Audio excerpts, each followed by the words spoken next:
My name's Dr. Vanessa Lapointe. I'm a registered psychologist, parenting educator, and mom to 2 growing boys.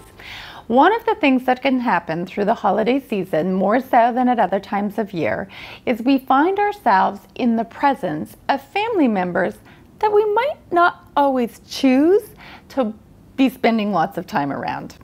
And there's a real reason why your in-laws, or maybe it's your sibling, or maybe it's even your own parents, get you in the way that they get you at this time of year. They are triggering you, which means that they are bringing up inside of you kind of unresolved things, usually from your childhood, and there is nothing like the familiarity, the closeness, the intimacy of a family kind of relationship just to kind of pick at that stuff and get that flared up within you. So the number one thing to know about all of that is that this actually has nothing to do with your dreaded mother-in-law, and it has nothing to do with that sibling of yours that you really wish you didn't have to see over the holiday season. It has nothing to do with how irritating your parents can become if you're spending lots of time in their presence. In fact, all of this has everything to do with you and nothing to do with what's out there. You see, every single one of those family members is giving you a gift. Happy holidays.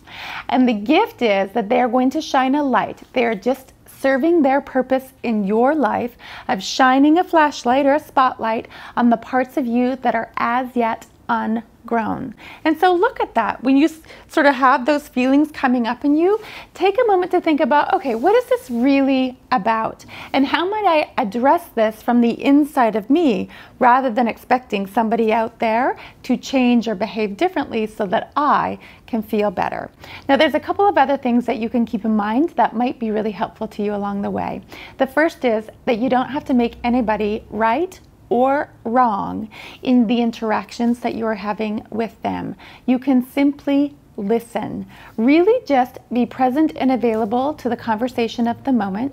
Wonder what is up for them. What do they have going on the inside of them that might be having them behave in certain ways, speak in certain ways, act in certain ways. And so really just listen. Don't make them right or wrong. Just listen.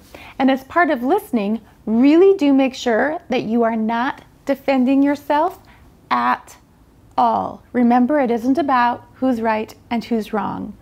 There's this expression that defense is the first act of war, and that in fact your safety lies in your defenselessness, not in your defense. And so really just allow them to be who they are. You don't have a horse in that race. You don't need to be concerned about what they think is right or wrong. You just sit in you and allow them to have the experience of being human within themselves. And then finally, I want to invite you to think about how can you do for yourself during the holiday season that actually is in the best interests of preserving, maintaining, and maybe even taking care of some of those relationships.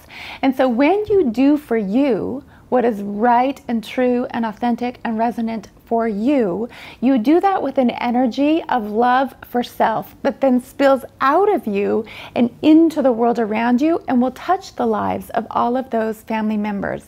And so when you are doing for you, which might mean that you plan a very short vacation home for the holidays, or it might mean that you excuse yourself a little bit unexpectedly from a family meal that seems to have gone quite off course, that you do it for yourself rather than doing it against anybody else. And when you can do for self from a space of love rather than fear, instead of doing against somebody else, obviously, from a space of fear, it really does change the energy of the circumstance and the situation. So find some time to spend with your family over the holidays, and as you do, know that there is a way to travel through this with everybody actually coming out the other side, feeling more connected and more aware of and in love with one another rather than the opposite. Happy holidays.